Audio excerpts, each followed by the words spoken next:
Voilà, alors là, on va passer dans un sujet un peu abscon qui est les sujets réglementaires. Donc, on a identifié au bureau de la CIM qu'il fallait qu'on s'occupe de ça aussi. Donc, dans le réglementaire, il y a le thermique. On a parlé de RE 2020 longuement ce matin et on n'a pas fini d'en parler. Et puis, donc là, il y a un sujet qui est en train d'évoluer assez rapidement, c'est le marquage CE. Donc, pour ceux qui savent, le marquage CE, a priori, va mourir le 31 décembre 2025. Non ? Bon. Il va renaître de ses cendres avec un truc qui s'appelle le règlement produit construction. Donc ça, c'est quelque chose qu'on a découvert presque par hasard en rentrant de Chine, puisque quand on est allé avec la délégation française, on a découvert un projet chinois qui était un copier-coller du règlement européen à venir, qui est le règlement produit construction, qui va prendre effet début 2026.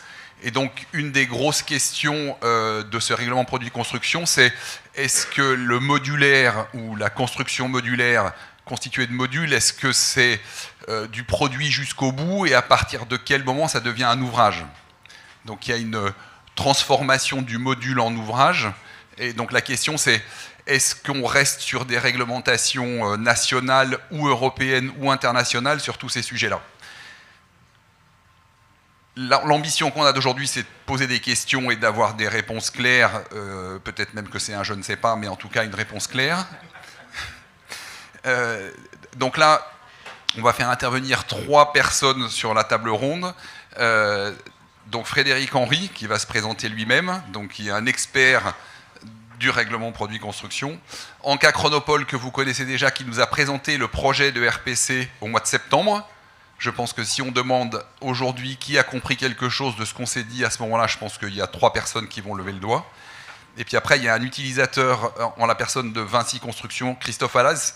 À quoi tout ça me sert ?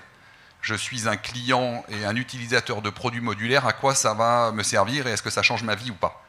Donc je vous laisse venir sur scène dans l'ordre ou dans le désordre.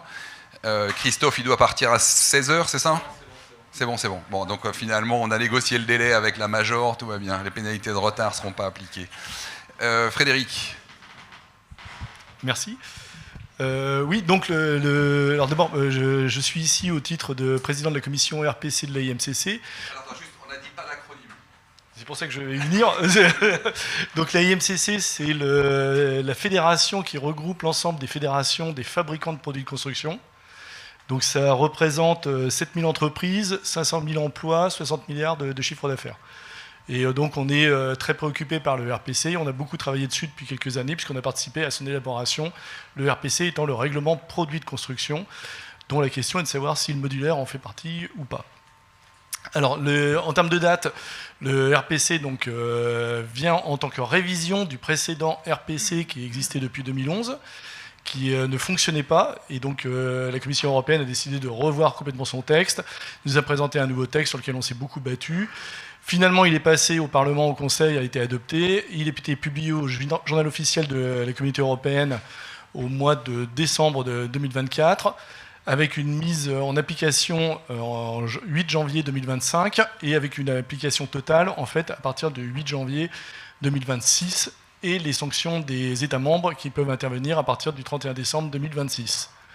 Là-dedans, qu'est-ce que c'est que le produit, règlement produit de construction ? En fait, à quoi ça sert et quelles sont les grandes nouveautés qui sont dedans ?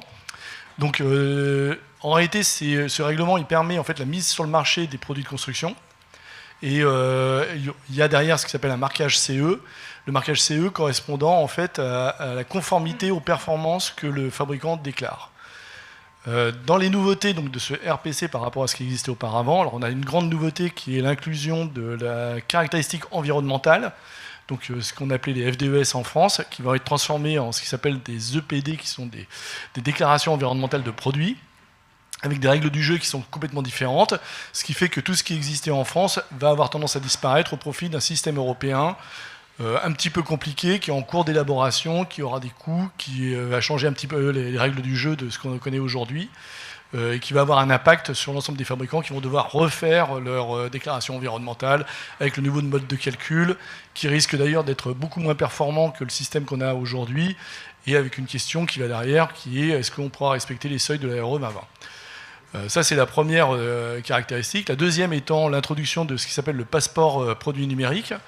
Donc il y a un système avec des bases de données dans lequel il va falloir mettre toutes les documentations, éventuellement les PVDC de différents sous-éléments. Donc une tâche administrative très très lourde, des coûts en termes de serveurs, et on ne sait pas encore ce qu'il y aura exactement dedans, puisque la Commission européenne ne le sait pas elle-même et change d'avis, on va dire, assez régulièrement sur le sujet. Dedans, on a, dans ce RPC, on a un concept nouveau qui s'appelle la zone harmonisée, qui est relativement important pour tous les fabricants, puisque cette zone harmonisée veut que dès qu'on a une spécification technique qui couvre un produit, à ce moment-là, cette spécification technique doit être utilisée, donc elle ne donne pas présomption de conformité, elle est obligatoire. Et donc derrière, ça signifie que les États membres s'interdisent toute nouvelle exigence. Donc grâce à ça, on a une exhaustivité des exigences, donc ça peut être un énorme avantage en termes de produits, puisque on peut mettre son produit sur le marché européen à n'importe quel endroit, on n'aura pas d'exigences nouvelles de la part d'un État membre. À l'inverse, ça augmente les exigences, puisqu'on a beaucoup plus de caractéristiques qui vont être dedans. C'est aussi une façon d'empêcher les produits venant de l'étranger de pénétrer le marché européen de manière simple, avec des produits sur lesquels on met un petit peu n'importe quoi en termes de performance. Donc ça peut, il y a les deux le côté de la balance, hein, c'est un avantage et un inconvénient. Évidemment, quand on regarde en fait l'ensemble des nouvelles exigences qu'il y a dans le règlement produit de construction, on en a identifié entre 50 et 100. Donc ça veut dire qu'on a un coût administratif et en termes de matière, de nouveaux essais à faire ou à refaire, de modes de calcul différents, etc., qui est assez conséquent. Et donc on sait à l'avance qu'il va y avoir un coût important dans la mise en place de ce règlement. Enfin, toujours dans les grandes nouveautés, il y a un système qui a été créé qui s'appelle la gestion de l'acquis. Donc ça, donc la gestion de l'acquis, c'est en fait la Commission européenne se rend bien compte qu'on ne peut pas faire passer l'ensemble des familles de produits d'un seul coup, et donc elle va les échelonner. Elle a déjà fait passer 6 familles de produits, dont le béton et le métal, et les prochaines qui sont en train d'arriver, elles sont annoncées là. Et dedans, on a découvert qu'il y a une famille de produits qui est intéressante, puisqu'elle couvre les kits, les unités et les éléments préfabriqués. Donc ça semble vous concerner. Donc, a priori. Maintenant, on n'en a pas la certitude totale, puisque ce groupe de travail n'a pas encore débuté, et donc on ne sait pas ce qui va être inclus dedans. Donc c'est la question qui était posée de savoir si effectivement le modulaire est un produit ou un ouvrage. Donc si c'est un produit, ça rentre dans cette catégorie-là, et il y aura des demandes de normalisation qui vont être effectuées. Si c'est un ouvrage, on sort de ces systèmes-là, mais on rentre peut-être dans autre chose, et peut-être que les sous-produits qui constituent l'élément modulaire, eux, sont quand même dedans. Donc il y a un petit peu d'ambiguïté. La gestion de l'acquis, qu'est-ce que c'est ? C'est en fait établir le cahier des charges réglementaire des exigences qui concernent le produit. Donc, comme je disais tout à l'heure, comme la Commission européenne estime que la spécification technique harmonisée est absolument exhaustive, lors de cette gestion de l'acquis, on va mettre tout ce qu'il faut mettre, c'est-à-dire quels sont les besoins à la fois de la maîtrise d'ouvrage, de la maîtrise d'œuvre, des entreprises et surtout des pouvoirs publics, puisqu'en fait, c'est ce à quoi on doit répondre. Dans cette gestion de l'acquis, évidemment, les industriels peuvent être présents, ils ont le droit à un strapontin, puisque les décisionnaires, ce sont les États membres. Mais heureusement, en France, on a la chance d'avoir un État membre qui accepte que l'industrie participe aux travaux et soit le porte-parole donc derrière. Donc ça, c'est quand même un gros avantage. Une fois qu'on a dit ça, donc soit, effectivement, on a une spécification technique harmonisée qui peut avoir lieu, soit on n'en a pas. Donc c'est-à-dire que le CEN, donc c'est l'organisme de normalisation européen, dit « Ok, on prend le sujet ». On le confie à un comité technique. A priori, il n'y a pas de comité technique qui couvre aujourd'hui le modulaire. Donc ça veut dire que s'il n'y a pas de comité technique, à ce moment-là, on se retourne vers le OTA, qui est un organisme où on va retrouver un certain nombre d'organismes type le CSTB, qui, eux, auront en charge à ce moment-là la rédaction du cahier des charges, s'ils l'acceptent. S'ils ne l'acceptent pas, à ce moment-là, la Commission européenne a un plan de secours qui est en fait un organisme qui s'appelle le JRC, qui est un petit peu le CSTB français, mais au niveau européen. Et à ce moment-là, c'est beaucoup plus fermé, puisque là, l'industrie n'a pas vraiment son mot à dire. Sachant que, dernière solution qui existe, c'est qu'on considère que ce n'est pas du tout un produit, donc il ne conduit pas à un marquage CE, mais à ce moment-là, on a le droit d'imposer, les États membres ont le droit d'imposer ce qu'ils veulent dans chacun des États. Donc on peut avoir des exigences supérieures, inférieures, des barrières aux échanges, etc. Donc ça, c'est un petit peu l'inconvénient. Donc en termes de conséquences, c'est un petit peu le débat d'aujourd'hui, c'est que la question qui se pose, c'est véritablement de savoir si vous considérez que le modulaire est un produit, auquel cas il est conseillé quand même d'agir, parce qu'en fait on va avoir des délais quand on voit cette famille de produits, c'est-à-dire qu'en fait les travaux pourraient commencer fin 2027 ou début 2028 pour établir le cahier des charges, puis après ça va très très vite, puisque on voit, c'est la gestion de l'acquis, c'est 1 an, puis ensuite il faut préparer les normes, etc. Donc ça signifie que vous avez en gros 3 grandes années pour vous préparer à rédiger quelque chose si vous souhaitez influer. Donc ça c'est la conséquence. Vous avez également l'autre conséquence qui est que peut-être qu'aujourd'hui vous ne faites pas d'essai, vous n'avez pas déclaré de performance, et auquel cas il va falloir commencer à s'y mettre en place ce qui s'appelle des contrôles de production, puisque tout ça doit être vérifié par des organismes notifiés, prévoir des budgets correspondants, parce que évidemment tout ça a un coût, sachant que vous êtes dans un système de niveau de vérification qui est très élevé au niveau du SEN. Donc il y a des coûts derrière, il y a de la préparation à faire, il faut se mettre en ordre de bataille. En fait, c'est ça, c'est que les dates approchent. Et donc la question se posera, je pense, au sein de votre syndicat pour savoir de quel côté vous vous mettez. Et de toute façon, si vous ne voulez pas que ce soit un produit, il faudra quand même agir au niveau de la Commission européenne pour faire passer ce message-là. Voilà. On va vous parler des étags.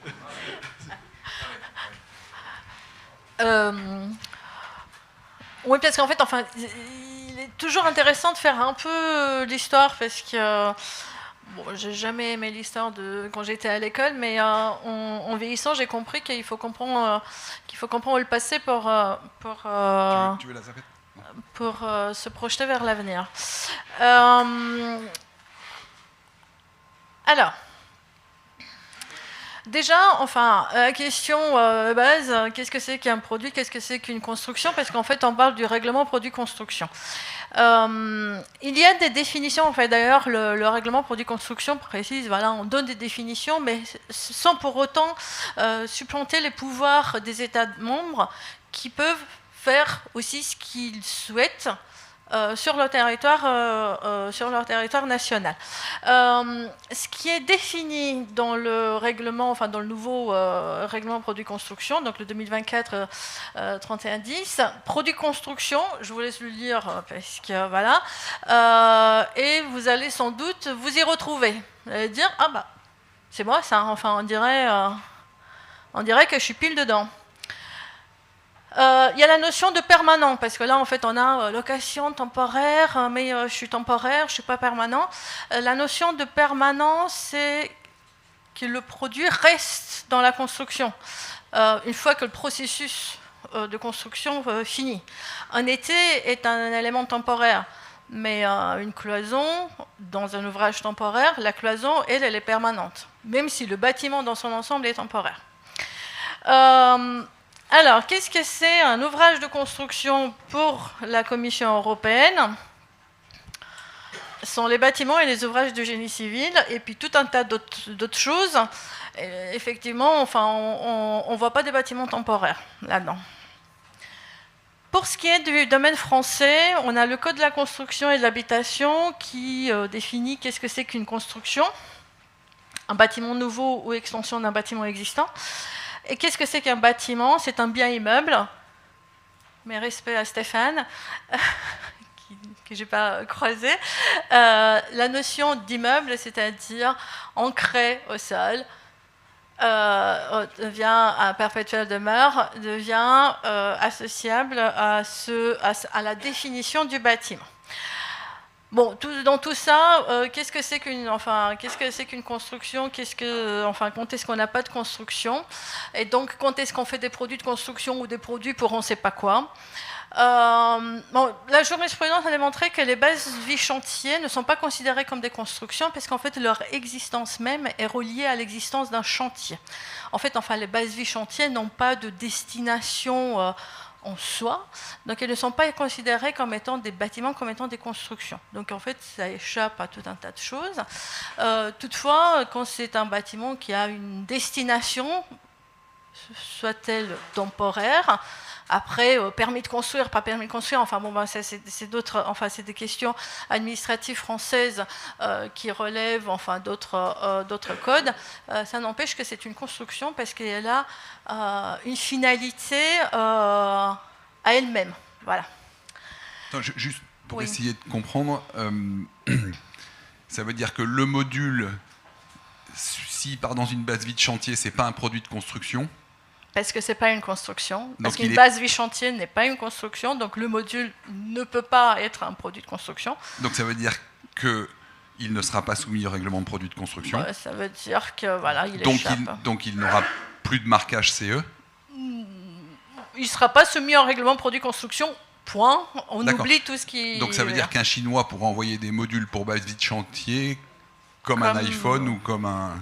Absolument. Enfin... plus facilement qu'un iPhone. D'accord. Et après, si ce module il est utilisé dans une salle de classe temporaire, il devient un produit de construction.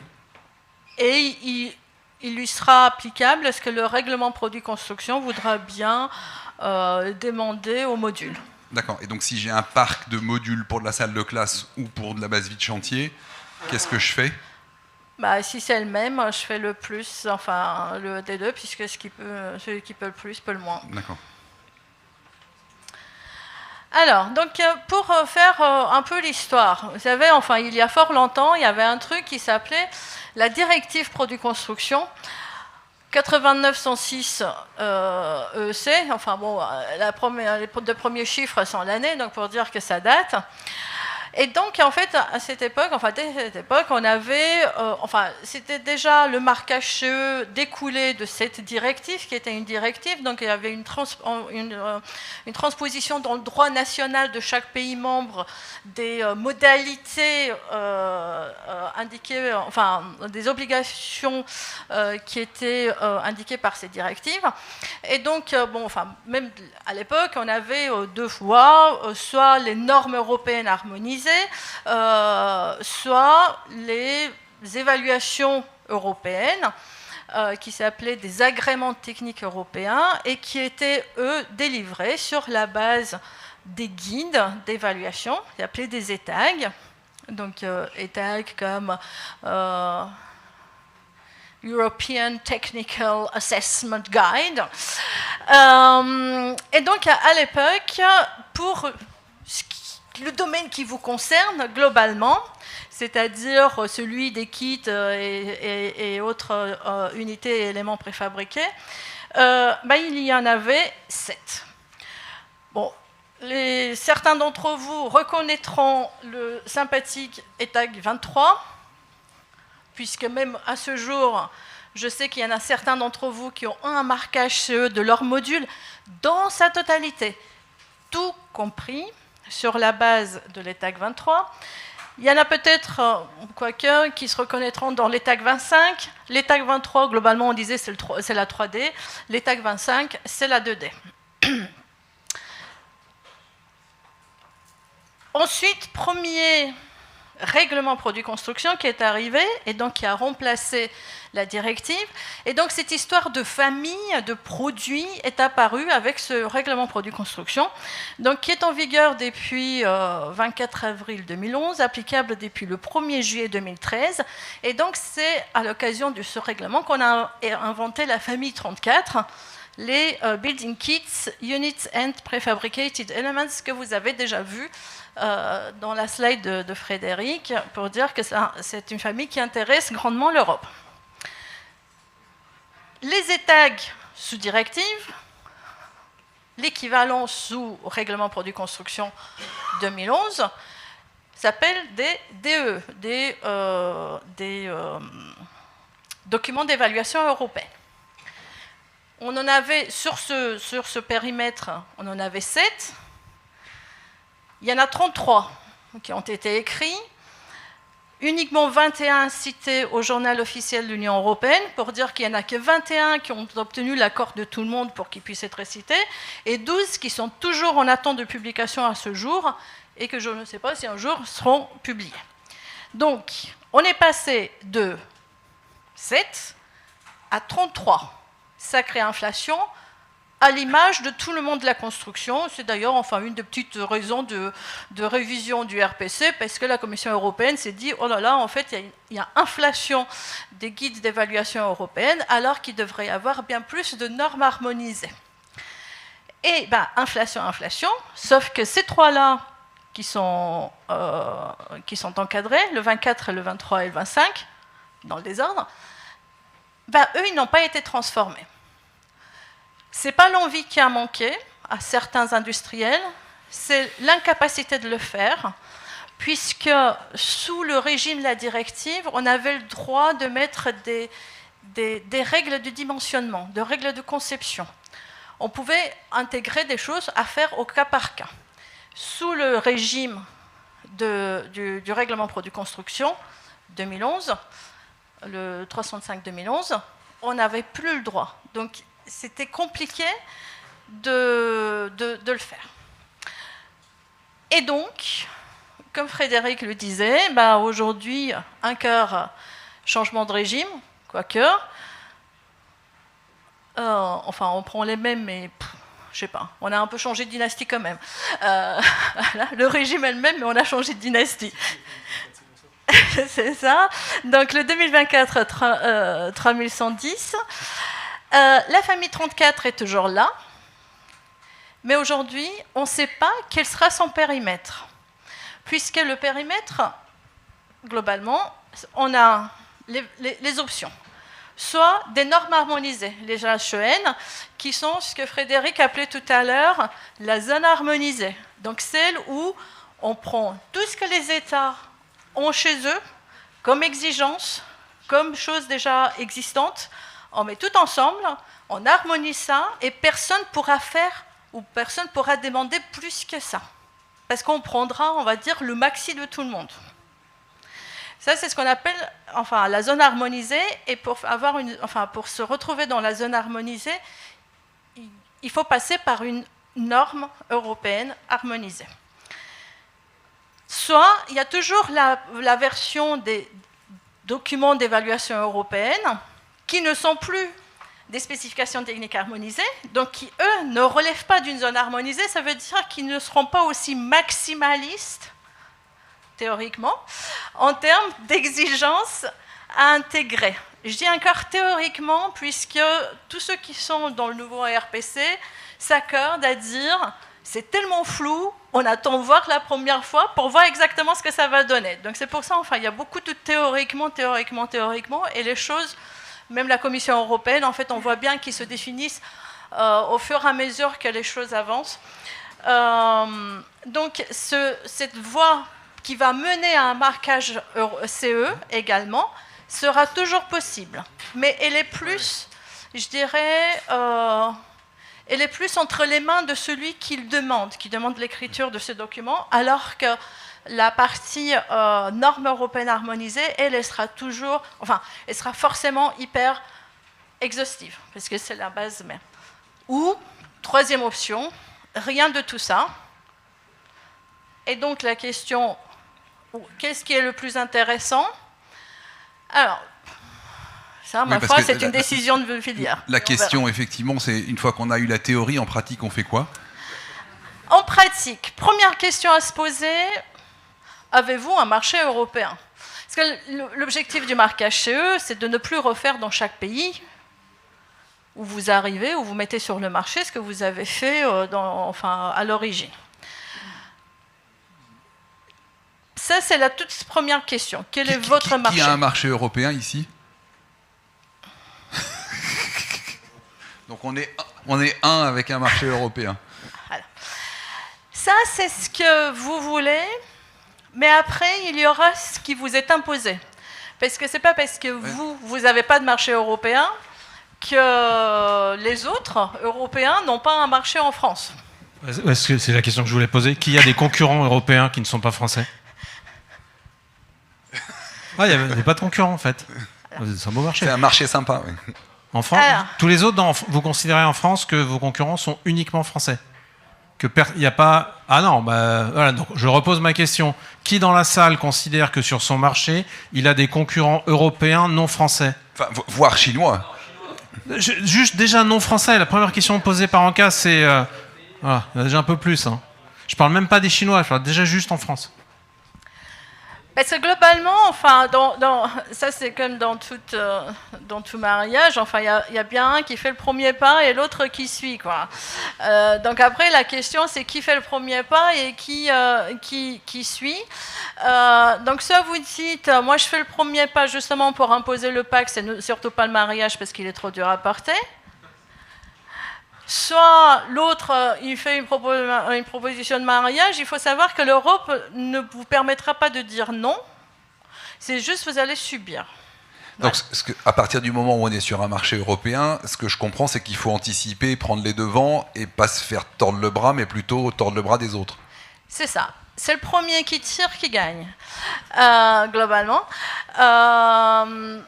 Donc il faut être... Parce qu'en fait, enfin, ce que montrait Frédéric sur sa slide, avec le truc, c'est là. C'est les fameux groupes de gestion de l'acquis. Parce qu'en fait, donc comment ça se passe ? Juste pour que je comprenne, c'est la famille 34. La famille 34. Sur la famille 34, un jour, ils vont dire, on lance le groupe de gestion de l'acquis, comme Frédéric l'a expliqué, enfin, en 2027, si tout va bien. À ce moment-là, il y a des experts qui sont proposés par tous les pays, donc qui sont enfin, les membres du groupe de l'acquis.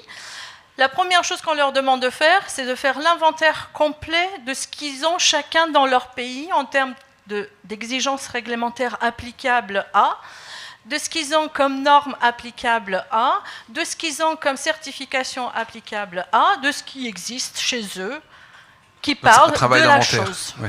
Voilà. Donc, les premières étapes, c'est de se mettre d'accord de quoi on parle et qu'est-ce que chacun a chez lui.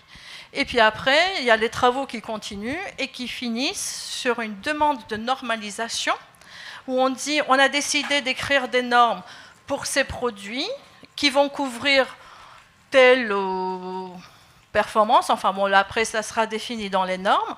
Et donc, cette demande de normalisation est envoyée au CEN, au Comité européen de normalisation, pour écrire proprement dit des normes. Donc ça, qui le confirme à un comité technique. Et donc là, il faut bien faire bosser tous les gens. Donc en fait, tout se décide à ce niveau-là. Et en fait, personnellement, je le suis toujours, dans 2 groupes de l'acquis. Le tout premier qui a démarré, qui était celui de béton, des éléments en béton préfabriqués. C'était hyper bon enfant, c'était le premier. Voilà. On a essuyé les plâtres et il nous avait dit vous essuyez les plâtres. Et là, je suis dans celui sur le béton prêt à l'emploi. C'est un autre monde. Ça se voit que la Commission européenne, c'est bien musclé, c'est bien renforcé. Et que si au début, aux premières fois, on disait oui, mais ça ne m'intéresse pas, chez moi, tout ça. Ils nous avaient mis des limites où ils avaient dit déclaration environnementale, même pas en rêve de la sortir. Ils nous avaient dit ce qui n'est pas. Mais après, ils étaient quand même assez à l'écoute. Là, plus d'écoute. Ils ont décidé, c'est. D'accord, donc en fait, il faut être à Bruxelles et dire ce qu'on a envie qu'il soit dit. Pas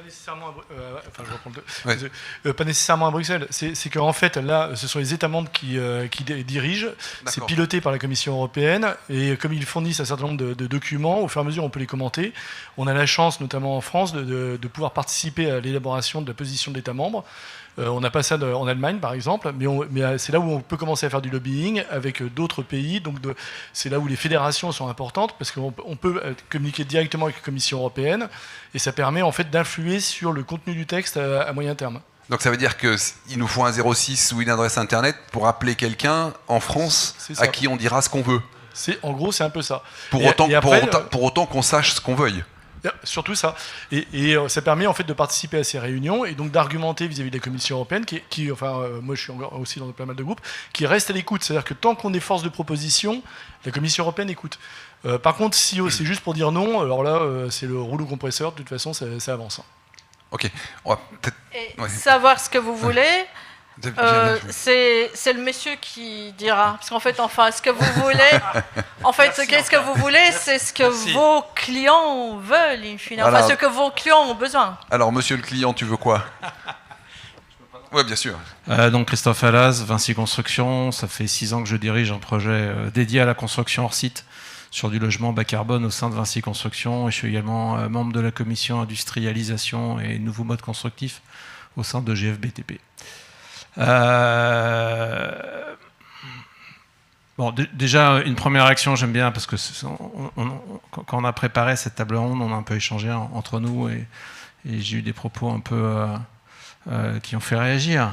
La Commission européenne, enfin, je tentais de dire, la première chose, c'est nous sommes tous des citoyens et des citoyennes de l'Europe. L'Europe est une démocratie dans laquelle il y a des entités représentatives élues, dont nous sommes les électeurs. Donc l'Europe, la Commission européenne, c'est nous, personnellement, et nous, en groupe, au travers d'instances représentatives, comme votre organisation, comme la CIM, qui peut faire du lobbying, sous réserve qu'elle sache comment ça fonctionne, auprès de qui il faut aller, etc. Et donc là, après, c'est des décisions collectives de dire... Nous, la profession, on a envie d'être entendu. On considère que cette directive, ce règlement, on préférait que ça aille plus à droite, plus à gauche, etc., etc. Mais je pense que vous avez nécessairement, enfin, vous avez 2 choses à faire. Un, c'est d'aller voter, d'aller expliquer éventuellement à vos élus, parce que nous avons des élus européens, vos intérêts, donc de faire de nouveau de la communication, du lobbying. Bon, ça c'était... Premier point où j'aime bien rappeler que voilà, la Commission européenne, même si c'est une grosse machine administrative, voilà, c'est une émanation d'organes démocratiques, donc c'est nous, au sens très très large. Si je prends du recul en me disant mes clients, qu'est-ce qu'ils veulent? Ils en ont rien à foutre, pour être très cash. Voilà. Alors non, pas tout à fait. Nos clients, ils attendent que les entreprises qui réalisent, et ça peut être nous, ça peut être vous, avant tout, soit assuré et soit capable d'assurer du service après-vente pendant non seulement les périodes de garantie, mais après.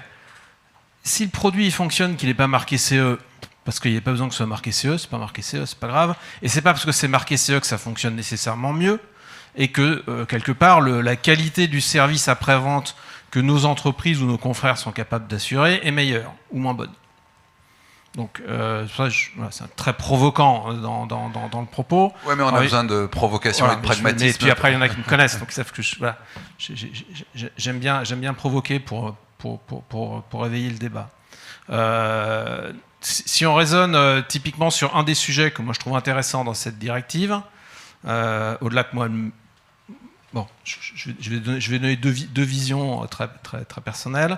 Je pense qu'il y a des choses qui sont intéressantes dedans sur la méthode, en disant effectivement, je pense qu'il y a un besoin d'harmonisation de méthode d'approche de certaines métriques. Moi, j'ai besoin dans mon entreprise, mais nous avons besoin d'une manière générale dans nos entreprises d'avoir typiquement des bilans carbone ou des données d'entrée carbone qui soient fiables, stables et si possible calculées de la même manière, quel que soit le pays d'Europe dans lequel on se fournit, parce qu'en France, on ne trouve pas 100% de nos compétences, de nos matériaux, de nos composants. Donc avoir des méthodes harmonisées, ça je pense que c'est vachement bien, et ça c'est un vrai sujet sur lequel l'Europe et la Commission et ses entités ont un vrai savoir-faire d'harmoniser ce genre de choses. Donc ça je pense que c'est le très bon côté. Après le deuxième côté, quand on a commencé d'échanger dessus, c'est finalement la lecture, et lisez l'article, le début de cette fameuse directive européenne et son article 14, qui pour moi ouvre beaucoup de débats. L'article 14, il décrit ce qui n'est pas soumis au RPC, même si vous fournissez des éléments qui vont dans une construction définitive. Il y a une notion qui est, je serais tenté de dire, ouverte à débat. Moi, je suis capable de vous prouver le tout et son contraire sur la notion de série. Sur ce que la définition de la notion de série, posez-vous la question de est-ce que vous fabriquez des composants sous la forme d'un procédé en série? Bah, c'est pas certain. Si c'est pas certain, vous êtes capable de démontrer que ça ne l'est pas et donc que vous ne rentrez pas dans le RPC. Deuxième sujet, petit rappel. Enfin, moi, j'ai commencé de travailler il y a plus de 30 ans. Et il y a plus de 30 ans, quand on commençait sur les sujets d'assurance dans le monde du bâtiment, on utilisait, et c'était une de nos problématiques, moi j'étais dans un autre grand groupe de construction à l'époque, une de nos problématiques, c'est ce qu'on appelait les fournitures et perces, article 1792 du Code civil. En gros, c'est ce qui est soumis à la décennale.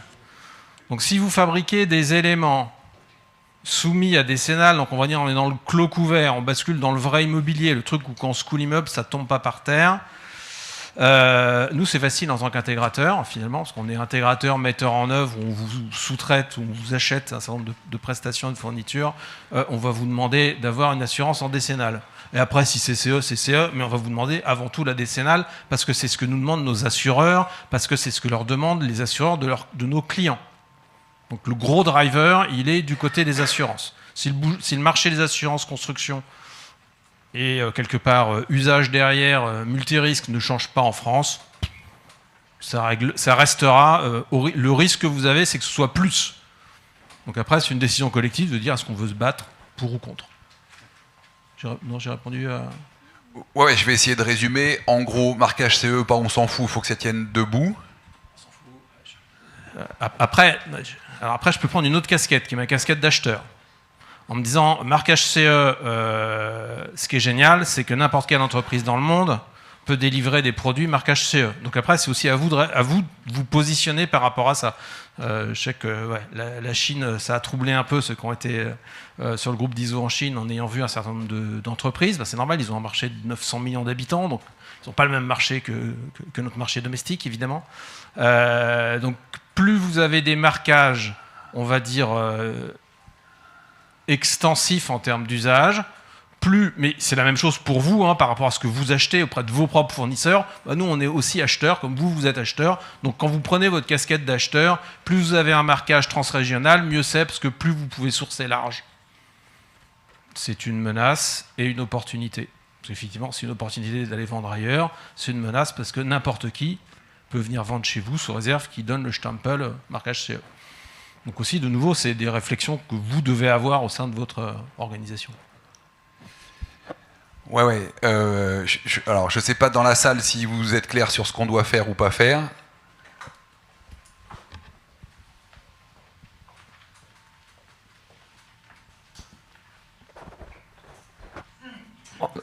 Oui, Guillaume Lamy, JP Réunion. Donc on est à la Réunion, mais on suit l'actualité. Il me semble qu'en fait, le marquage CE est impératif, puisque si on n'a pas le marquage CE, on n'a pas d'assurance décennale. Et si on n'a pas d'assurance décennale, on ne fait pas d'ouvrage. Donc je pense que la réponse, elle est là. Non ? Aucun lien. Aucun lien. De demander à la SMA BTP, ils seront très clairs sur le sujet.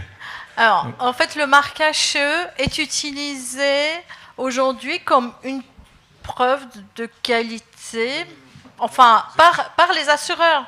En fait, ils disent c'est mieux. Mais qui fait la loi ? Qui fait la loi ? L'assureur. C'est mieux que rien. Voilà. Mais ce n'est pas une marque. Le marquage CE n'est pas une marque de qualité. En fait, le marquage CE, c'est la preuve de la conformité à une exigence. C'est-à-dire que le marquage CE dans le règlement de produits de construction, contrairement à la directive d'ailleurs, c'est que les performances qui sont annoncées sont réelles. Et donc, on est dans autre chose. Et par contre, c'est ça qui permet la mise sur le marché sur l'ensemble de l'Europe. Encore une fois, ce dont vous parlez, et c'est toute la question, c'est de savoir si c'est un produit ou si c'est un ouvrage. Si c'est un produit, on est à peu près certain qu'on va aller vers le marquage CE. Si on considère que c'est un ouvrage, c'est un petit peu ce que vous disiez tout à l'heure. Là, c'est beaucoup plus ambigu, parce qu'en fait, ça peut être un assemblage de différents éléments, ces éléments pouvant eux-mêmes être marqués CE à titre individuel. Oui, mais je reviens, si vous faites un ERP, une école, vous aurez un bureau de contrôle. Donc le bureau de contrôle, je ne vais pas en citer, mais ils sont tous connus. Le bureau de contrôle demandera un justificatif. Donc il demandera, par exemple, l'assurance décennale. Et si vous n'avez pas de CE, vous n'aurez pas l'assurance décennale et le bureau de contrôle refusera votre produit. Tout à fait. Et d'autant que, alors, dans la problématique, parce qu'on l'oublie un petit peu, c'était l'exposé de Anka, c'est qu'on a déjà des guides européens qui conduisent à marquage CE sur certains produits, et qu'on voit que la Commission européenne a quand même placé cette famille de produits, elle l'a remontée, parce qu'elle est passée de la dernière famille de produits au-dessus. Et donc on peut supposer que la Commission européenne ira quand même vers l'élaboration de spécifications pour ce type de produit sur la base des états existants et donc des DEE qui ont été faits par la suite. C'est à peu près garanti, sauf s'il y a une action effectivement de la profession pour aller expliquer à la Commission européenne et aux États membres que c'est hors de question pour X, Y raison. Bonjour. Il n'y a pas un truc que j'ai pas compris tout à l'heure dans ce que vous avez expliqué, c'est on se dit est-ce que je suis soumis au règlement produit construction, ok, et que j'arrive à démontrer que c'est ce que vous avez dit en utilisant l'article 14, ce que tu disais Christophe, je suis pas soumis à ce marquage. Mais si mes autres copains européens, eux ont dit bah attends moi si, et comme ça je vais pouvoir revenir sur ton marché, en fait t'as aucun intérêt à ne pas le faire. Ah, mais c'est super dangereux. Avec le nouveau règlement, ça va plus loin. C'est que si certains marquent CE et qu'il y a une norme harmonisée sur le sujet, les autres devront marquer CE. Ah, donc en fait, si moi je dis non, moi je suis pas concerné, mais que les autres disent si, en fait, du coup, je le suis. C'est pour ça le premier qui tire gagne. Mais en fait, tire pour obtenir un vide ou tire pour obtenir quelque chose. Parce qu'on peut très bien, je sais pas, faites un référendum ou je sais pas, pour dire qu'est-ce qu'on fait. Parce qu'en fait, ce qui est sûr, c'est qu'une action est nécessaire. Mais cette action, c'est pour obtenir une norme ou c'est pour bloquer à tout prix l'écriture d'une norme.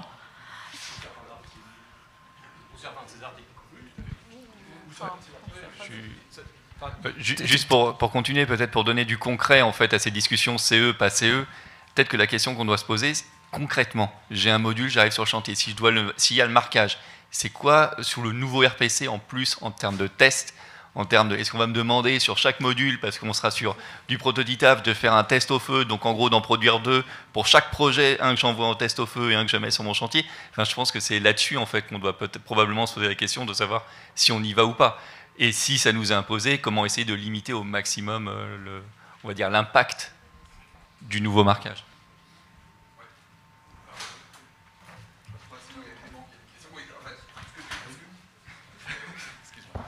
Ce que tu dis, toi, c'est qu'il faut y aller à titre conservatoire pour éviter de se faire piéger. C'est surtout voir les conséquences, en fait. Si tu dis aujourd'hui qu'un marquage chez eux sur le chantier, sur mon module, si on estime que je vais devoir en faire 2 parce qu'il y en a un que j'enverrai au test au feu et un que je mettrai sur mon chantier, les coûts sont complètement délirants. Est-ce qu'à ce moment-là, j'ai pas plutôt intérêt, plutôt que le débat CE pas CE, à vraiment avoir une action très forte pour limiter ce que je mets dans mon marquage, en fait. Ouais, Clément. Ouais, sur l'applicabilité sur du module destiné à un ouvrage, est-ce qu'il y a un lien entre la notion de produit et de facturation ou facturabilité ? Je m'explique. Si je vends au hasard à Vinci 500, soyons fous, modules identiques pour faire des chambres qui vont être intégrées dans un ouvrage, effectivement, je lui vends, on peut dire que je lui vends un produit. Mais en fait, la réalité de nombre d'entre nous, fabricants aujourd'hui, c'est plutôt qu'on vend un bâtiment à une maîtrise d'ouvrage. On est contractant général, donc à aucun moment on émet de facture avec un nombre de modules. À aucun moment on livre un catalogue avec un module de tel type. Donc il n'y a pas de facturation de modules. Ça dépend où vous mettez dans la chaîne de valeur. Si on prend l'exemple d'un hôpital sur lequel on pourrait se dire tiens, ce serait intelligent d'avoir les chambres médicalisées en module 3D, vous allez me faire une facture. Moi, je vais faire les blocs opératoires, on va faire 70% de la surface hors œuvre d'une manière traditionnelle, et la partie industrialisée, on va s'appuyer sur vos compétences. Mais là, on revient à la notion de série. Qu'est-ce que c'est qu'une série moyenne, article 14, voilà, faites la lecture de l'article 14. Moi, je pense que c'est un article qui est central. Moi, je ne suis pas directement concerné parce que je suis systématiquement en bout de ligne. Je serai industriel, c'est sans doute là-dessus que je me poserai la question de me dire est-ce que c'est pas sur le domaine d'applicabilité qu'il faut mettre le frein ? Après, peut-être aussi pour donner un éclairage par rapport à la catégorie dans laquelle, qui pour l'instant a un intitulé très fourre-tout, dans lequel vous pouvez vous retrouver. Parce que du kit, je prends un câble électrique, je mets une prise électrique au bout, c'est un kit. Je prends 2 pièces sur un rayon, je le mets dans une boîte en carton, je l'emballe, c'est un kit. Donc en fait, on peut le nombre de possibilités de solutions, de mix est infini. Donc je pense qu'en l'état, l'intitulé part dans un mur. Mais c'est un avis très personnel, parce que c'est trop complexe. Le béton, c'est très facile. c'est très complexe, mais en même temps, c'est très ciblé. Le béton, on sait globalement ce qu'on met comme ingrédient pour faire du béton. Là, je pense, voilà. Mais après, c'est de nouveau, c'est des choix et potentiellement, vous-même entre vous ne serez sans doute pas d'accord sur la stratégie à adopter, parce que vous avez tous des stratégies commerciales, de marché, de croissance qui sont différentes. Donc, voilà, le sujet est très complexe. Ouais, Oui, Arnaud, oui. Arnaud Doublier, donc GSCM. Il y a quelques années, il y a le CTICM qui avait sorti dans une revue CMI un document d'explication et d'interprétation du RPC qui se terminait par ces mots « plus qu'une obligation, une nécessité ». Et depuis ce texte, et en tout cas pour moi un élément fondateur et simplificateur sur cette réglementation. Alors il faut bien dissocier deux choses, la partie bâtiment temporaire et le bâtiment définitif, parce que de mémoire, il y avait le bâtiment temporaire, il y avait la notion de mise sur le marché, de commercialisation d'actes, et nous, en tant que fabricants, il y a aussi un côté qui est rassurant pour nous et rassurant pour le loueur via la déclaration de performance, parce que quand on donne des performances à un loueur, si le loueur utilise le bâtiment en dehors des déclarations de performance, ce n'est plus de notre responsabilité. À la différence d'un ouvrage qu'on va fabriquer, qu'on va installer, on va mettre notre garantie décennale, on va devoir justifier le respect de la 1090 et tout ce qui va avec, mais on est sur un autre domaine. Et voilà, même si, ce que disait Anka tout à l'heure, si les bases vies ne sont pas soumises, ne sont pas considérées comme des produits de construction, en tout cas d'un côté fabricant et sûrement d'un côté loueur, le fait de connaître les performances des produits pour savoir ce que j'ai le droit à faire avec, et même ça rejoint ce qu'on évoquait tout à l'heure vis-à-vis de la partie architecturelle, si on veut avoir des boîtes à outils pour utiliser des éléments structuraux pour pouvoir faire un bâtiment à un endroit ou à un autre, connaître les performances d'une structure, d'un élément, ça va aider énormément à préparer la conception en amont. Oui, alors je vais juste répondre là-dessus, c'est que le N1090 conduit au marquage CE et que ça a été une énorme polémique à l'époque entre les États membres et la Commission européenne, parce que personne n'était d'accord sur le fait qu'il fallait faire ça. La question qui se pose aujourd'hui, et c'est plutôt celle-là, c'est que votre destin il est entre votre main, enfin entre vos mains à tous. C'est soit vous voulez agir dans un sens ou dans un autre, mais sinon vous allez subir. Sachant que le coût est un petit peu déjà parti, puisque les intitulés font partie du domaine d'application. Il existe des documents techniques qui aujourd'hui conduisent au marquage CE pour un ensemble de ces produits-là, qui demain ne seront plus simplement de l'ordre volontaire, peuvent devenir, parce que ça deviendrait des normes harmonisées, obligatoires pour tous les autres. Et donc la question qui se pose, c'est comment vous voulez agir, comment vous voulez faire du lobbying, donc dans un sens ou dans un autre. C'est-à-dire que si vous vous dites il faut aller vers une norme harmonisée avec un marquage CE, ben, il faut que vous mettiez en route pour dire ben, qu'est-ce qu'on met dedans, quelles sont les exigences qui sont acceptables, quelles sont les méthodes d'essai qu'on veut mettre derrière, et donc prendre vraiment en main ça pour vous dire ben, on ne va pas tomber sur des choses qui vont nous être imposées, qui vont coûter une fortune et qu'on ne pourra pas assumer.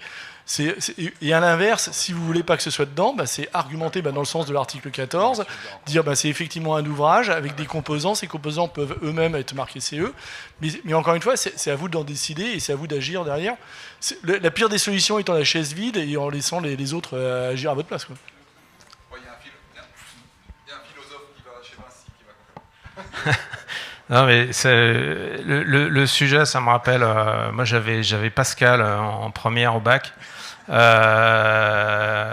tant qu'auteur, mais c'est vraiment ça, c'est le pari pascalien, c'est-à-dire que globalement, effectivement, ce sont des réglementations qui sont écrites à Bruxelles, qui sont écrites par la Commission européenne, c'est une directive, donc c'est d'application immédiate et impérative dans l'ensemble des États.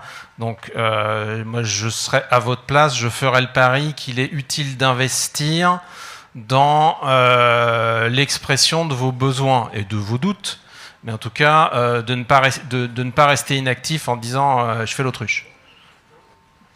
Ok, donc je pense que là, la conclusion est claire. On relit l'article 14, qu'on soit d'accord ou pas, on y va, quoi qu'il en soit, et on commence à travailler gentiment mais sûrement pour être prêt en 2026-27 pour pouvoir donner un avis sur la question. Et l'avis, on va le trouver en marchant. Ou faire du lobbying avant d'ici là. Ok, merci beaucoup.